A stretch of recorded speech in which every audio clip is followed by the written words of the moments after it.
After the Atlantic Ocean claims yet another home on the NC coast. Find out what one local homeowner who fears his home might be next plans to do to save his property. Could Chromebooks in schools be no more? Why NC schools are running out of funds to pay for the devices many say help their children learn and grow. We're under a level 1 risk for severe weather. I'm timing out everything for your safety. And I'm Aaron Thomas in the WRAL Storm Tracker, showing you where the rain is impacting the evening commute. We are keeping an eye on the skies tonight. Check out this radar. A few storms passing through our area. Thanks for being with us tonight. I'm Ashley Rowe. And I'm Dan Haggerty. Wake County's risk of storms lasts through 7:30 tonight. There's a flood warning in Johnston County. That lasts until 8. And we've got a level 1 risk of storms until 10 o'clock tonight. Kat Campbell in the WRAL Severe Weather Center. Kat, who could be getting rain next? Well, Rocky Mount Wilson seeing all that rain right now. It's moving into Elm City. And this is the most intense part of the storm that's moving through these communities right now.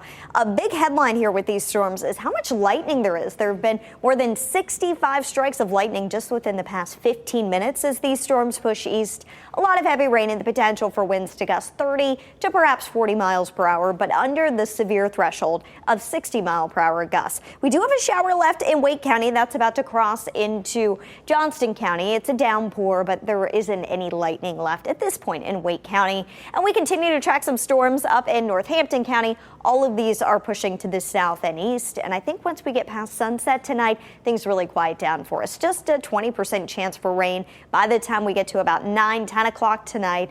And then we're done with rain chances, and we're done with rain chances for the night. After that, we've got beautiful weather coming, all thanks to this big change. So this cold front is what triggered showers and storms yesterday. We've had the upper level energy moving through today, and that's what's going to usher in the drier air, the big wind direction shift behind this front. We're going to see the least humid air that we've seen in several months. So it's really going to be feeling good. I'll have a closer look at a little taste of fall coming up. Oh, ready for that. Kat, thank you. You can be a WRAL weather watcher. Show us the conditions and what they look like in your area where you live. If you have a photo or video to share with us, go to WRAL.com/weatherwatchers, and we may share what you show us on TV and feature it online. If you are just getting caught up on the news today, or maybe you haven't checked in a few hours, let's bring you up to speed. Here are 5 things you should know right now. Police found a man's body in the woods while responding to a call for cardiac arrest. They're now calling it suspicious. Sky 5 flew over the scene on South Austin Avenue. Officers closed Riddle Road from South Austin to Highway 55. If you have any information, call Crime Stoppers. The woman accused of helping a convicted murderer escape from custody faced a judge today. Jacobia Crisp is accused of helping Ramon Alston escape while he was at the hospital for treatment. She faces 2 felony charges. The judge assigned a public defender to Crisp, citing her unemployment. Alston is now at the Granville Correctional Institution, which is, the state says, is its most secure facility. A couple of election season stories to know about. First, this is a live look from the DNC in Chicago. Governor Roy Cooper is expected to speak tonight. He was being considered as a possible running mate for Kamala Harris before taking himself out of the race. The DNC runs until Thursday. Meantime, former President Trump is coming back to North Carolina this week. He will be in Asheboro on Wednesday. His running mate, J.D. Vance, coming with him. The event starts at 2 p.m. WRAL will have live reports that day. 22 North Carolinians are among nearly 450 Americans that caught salmonella from cucumbers. Nationwide, 125 people have had to go to the hospital. An investigation found the cucumbers were contaminated due to untreated canal water used by a grower in Florida. The affected cucumbers no longer on the market or in-store shelves. The cleanup is far from over in Johnston County. The severe storms over the weekend with strong wind and rain downed trees across the area. One family's car was destroyed, even their chicken coop. They tell us there's a lot of work to be done to fix it, but things could have been worse. We were coming back from getting groceries and it was going crazy, and you know the wind and rain was nuts, but we were in here, and even had we been here, we would have lost another car. We would have lost the truck because there was a limb right down where we usually park the truck. Although it looks like it, this actually was not a tornado. The National Weather Service says this is the result of a microburst. We know that a tornado did touch down when Tropical Storm Debbie swept through our area. That EF3 that hit Lucama. What a scene here, dealing with serious damage to the middle school. This is Springfield Middle School. This is what it looked like at the time after that tornado pulled through. But now, less than 2 weeks later, and look at the difference. Unbelievable, the work they've been able to do there. Really impressive. It's a big deal because students are expected to be back in the classroom in just about a week or so. WRAL's Heidi Kirk reports that she found out it was the community coming together to get this done, pooling their resources to make the repairs in time. 1 week from today, students will return to Springfield Middle School for the first day of school. It comes as a relief for so many after that EF3 tornado left the school severely damaged. Bryson Driver looks towards Springfield Middle School. From the day that the tornado hit to now, it looks like a completely different school. Bryson wasn't sure he'd be able to start the school year here, but crews have been working around the clock to repair the damage left behind from the tornado. I'm thankful for how hard they're working day and night. But the damage goes far beyond what's visible outside. Wilson County Schools tells us more than a dozen teachers lost their classrooms and everything in them. Do you remember what it was like the first time you saw the damage out here? I do. It tears rolled. Small business owner Brooke Best is one of the people making the return to school possible. Bins at her small business are full of supplies, gift cards, and donations from the community as the teachers restock their rooms. Best's 3 children went to school here, so it's her way of giving back. We're going to continue to raise donations, monies, gift cards, anything until the teachers tell us we have what we need. And no one is more grateful than the students who've watched their community come together. Just how they've worked so hard, I'm thankful for that. At a school board meeting tonight, the superintendent, Lane Mills, plans to share an update on all the progress that they've made here at Springfield Middle School. And we'll have that reporting tonight on our website, WRALnews.com. Heidi Kirk, WRAL News in Lucama. If they can pull this off out there, unbelievable. I mean, I saw it with my own eyes, the damage that was done to that school. You can help if you would like. There are many ways you can donate to the recovery efforts at Springfield Middle School. We have some of those options for you online at WRAL.com. We now know the name of the person killed in a chase-turned-crash in Spring Lake. Delfina Sanchez Eusebio was in the passenger seat of a car turning from Bragg Boulevard onto Mackenzie Road yesterday. Another car came speeding through the intersection and crashed into them. She died from her injuries. The person in the driver's seat was seriously hurt, and so was the suspect who hit them. And this all started when Highway Patrol started chasing a suspect in Harnett County. Let's talk about pursuits for a moment, because this chase ended in the exact same intersection as another pursuit back in May. Someone stole a car and sped off, reaching at least 150 miles per hour. That driver crashed, resulting in a 4-car pileup. But that's just one of several chases we have seen in our area in just the last few months. Take a look at this. In May, officers chased a driver after Garner police tried to make a traffic stop. That ended with the car flipping over on Rock Quarry Road. 2 weeks later, deputies chased an 18-year-old for nearly 10 miles before crashing on Highway 401. That young man died, and at least one other person was hurt. The very next day, WRAL reported on 2 more chases, one in Johnston County on I-95. 2 people were arrested then. The other was in Knightdale. Highway Patrol says the driver was drunk, drove off, and crashed into a utility pole, knocking power to 2,000 people. Then 2 more in July. In Wake Forest, the suspect tried to steal from a Walmart. Police chased them until they crashed on Highway 98. In Rayford, a suspect stole a car, then later crashed on I-95 near Benson. And a couple weeks later, someone stole a utility truck. Police chased them, and the driver crashed into a home in Rollsville. As you can see, it happens over and over and over again. In fact, between 2013 and 2022, deaths resulting from pursuits have increased by 400% statewide. And State Highway Patrol was involved in more than 1,000 pursuits in 2022. WRAL covers these all the time. And when we ask law enforcement about why they do this, we often get a similar answer. If you're chasing a violent offender who has caused harm to our community, that's when we need to engage in vehicle pursuits. Anybody we believe is dangerous, we want to stop them before they cause any more harm. In this past weekend's chase, the suspect was wanted for murder. But the trouble is, officers don't always know why a suspect runs. You don't know what the reason for their running is. I can think of one instance where I tried to stop somebody for just that, a seatbelt, and they were wanted in multiple states, a dangerous fugitive, wanted by the FBI. Highway Patrol's pursuit policy has 18 pages outlining how to decide whether to chase a suspect. It factors in everything from weather conditions to danger to the public created by the suspect. WRAL Investigates goes into much greater detail on how those decisions are made.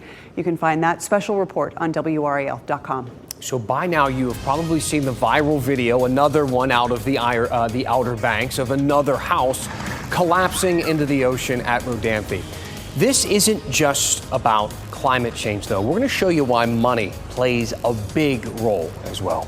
And we take a live look outside in Wilson. You can see those dark clouds overhead at the Whirligig Park and some rain coming down. Kat Campbell is back with your full forecast just ahead.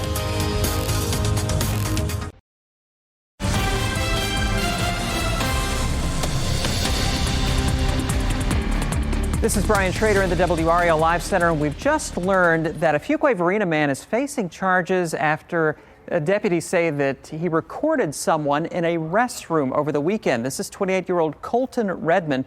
Wake County deputies say they got a call on Saturday at a business on Fayetteville Road in the south part of Raleigh that someone was secretly recording a female using a restroom there.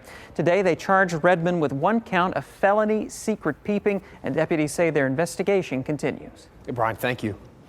The Rodanthe community has a problem. Homes falling into the ocean, one after the other after the other. The latest came down and washed away last week.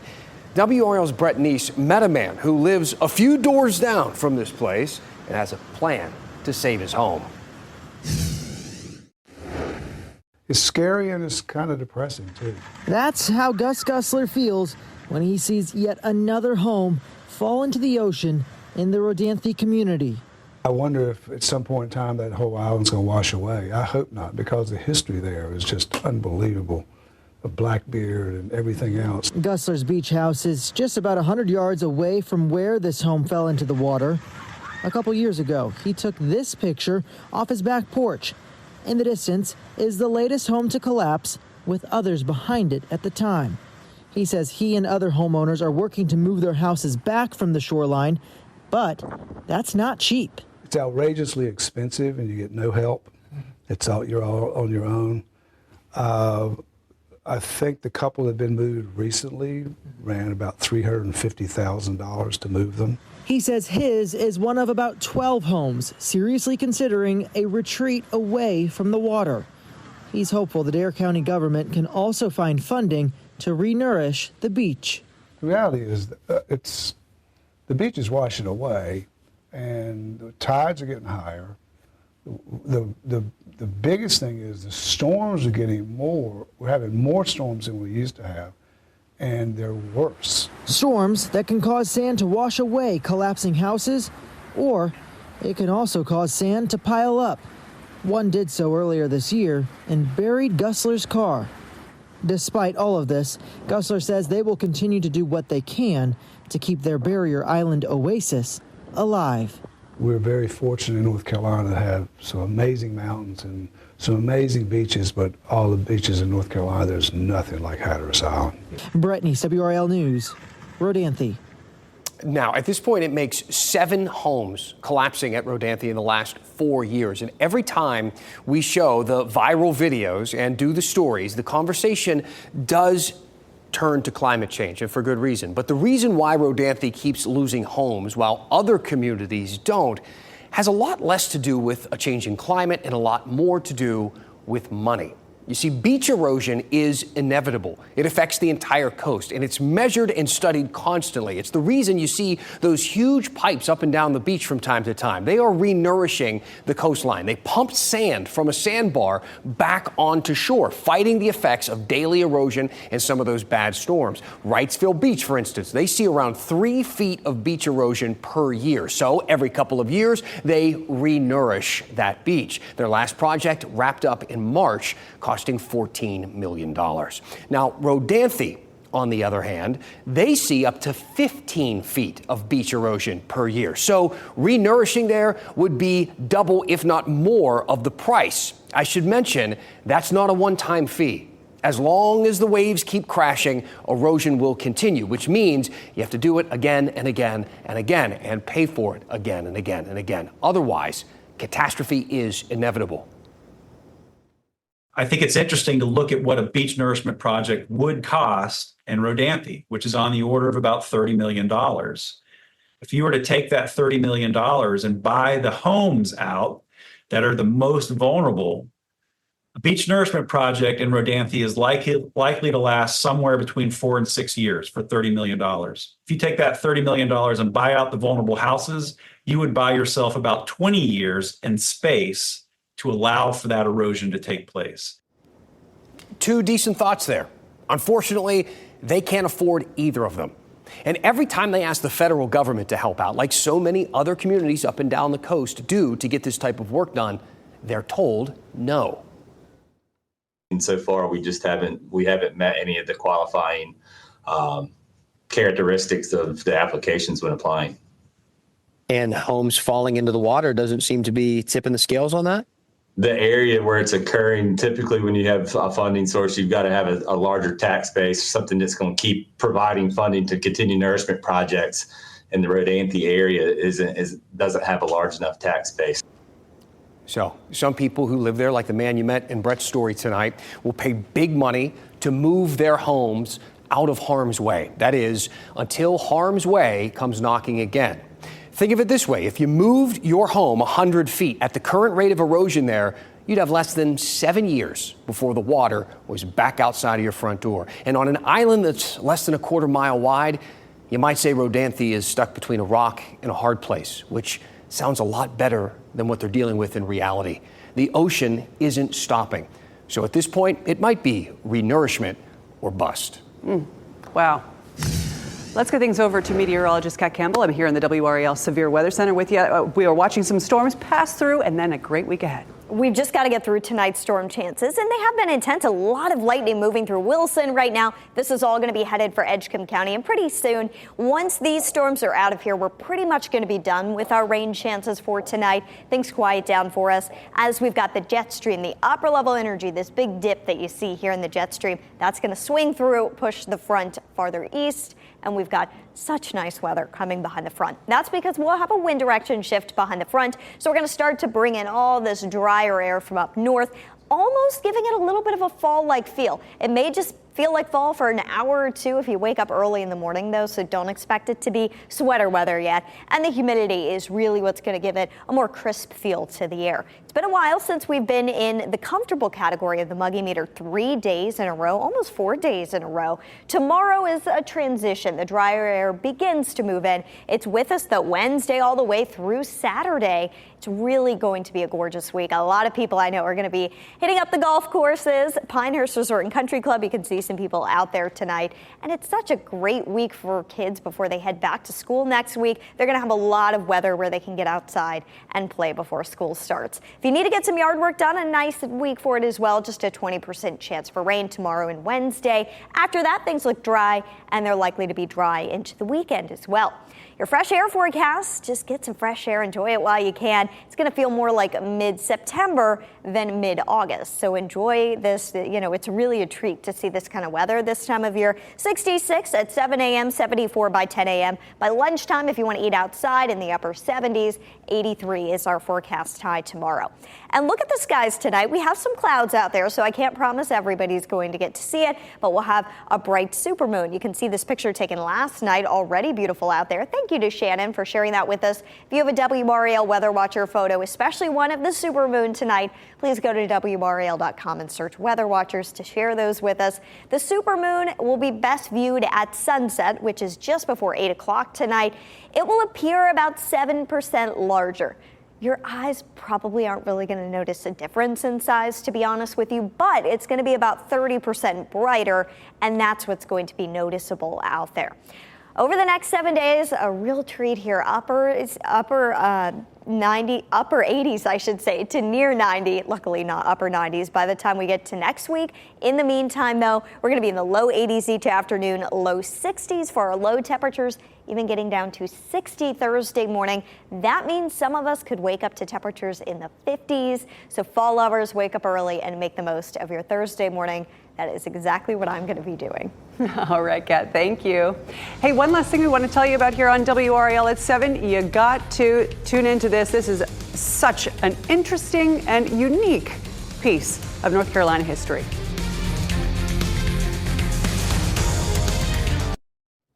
One last thing that we want to tell you about tonight, one of the most unique traditions in North Carolina. Yeah, today marks 68 years since the very first Highland Games at Grandfather Mountain. Agnes McCrae and Donald McDonald came up with the competition in 1956. It's a huge draw for Scottish family heritage groups. So they compete, and I mean, let's look at some of these pictures here. Hammer tossing, sheaf tossing, a lot of tossing. Stone tossing. There's a lot of throwing things in this. They also play bagpipes. They dance. They wear the kilts, the whole deal. These days, the Highland Games take place in July, and a ton of people show up. As you can see, this is a huge event. I've seen some of our other coverage on this, and it looks spectacular. That's a it looks sight like a lot to behold. of fun. Yeah. Hey, thanks for making WRAL your choice for local news. Our next newscast is at 10 on Fox 50 and 11 on WRAL. Have a great night. Keep watching WRAL News over the air channel 34 and Spectrum channel 1257.